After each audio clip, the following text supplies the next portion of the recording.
Hi folks, Mal here again, and today we're in the rear cockpit of our Avro Vulcan for a little talk on offset bombing.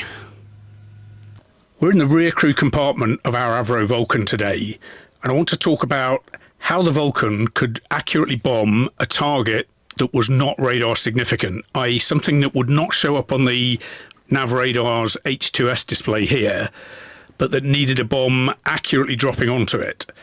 And that was done using the nav bombing system here and a technique called offset bombing. So at the planning stage, you'd find the target. In this case, just for illustration purposes, I've put the target mark on roughly what would have been the station ops building at RAF Crosby-on-Eden in the Second World War.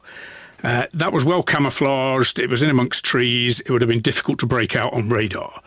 But looking at the modern day map of Carlisle Airport, you can see there's a large storage facility. It's actually a delivery facility, a logistics facility for one of the road haulage companies.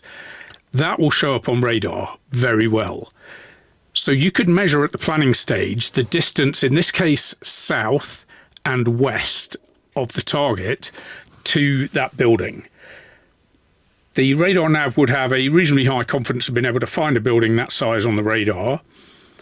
So by telling the aircraft pre-flight the position of the target and the relative position of that building, in flight, if the radar nav could find the building and mark that on the H2S radar, then that would update the computer system with the updated target position and allow the bomb to be dropped accurately.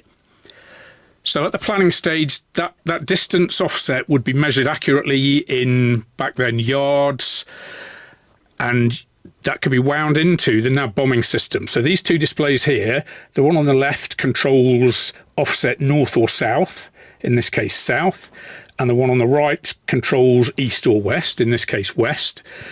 The inner scale shows thousands of yards and the outer scale shows hundreds of yards. So just from those pre-planned figures, the nav radar could wind in the offset that was required. So that would tell the aircraft how far displaced from the target the offset that's going to be marked is. Then by selecting the system round to bomb and selecting the offset, the nav could then find that target, the offset building on the H2S radar here and be able to mark that, and that would update the aircraft system with the updated target position based on those relative displacements and allow the aircraft to accurately drop a bomb on a target that it couldn't see, such as a bunker or something that was well disguised in trees, in camouflage, in a dip, whatever it might be. So that is how the Vulcan was able to accurately bomb targets that it couldn't see. So that's it for another episode of Secrets of the Vulcan. Let us know what you think in the comments down below. Did you know that the Vulcan could bomb blind using offsets? Now you do.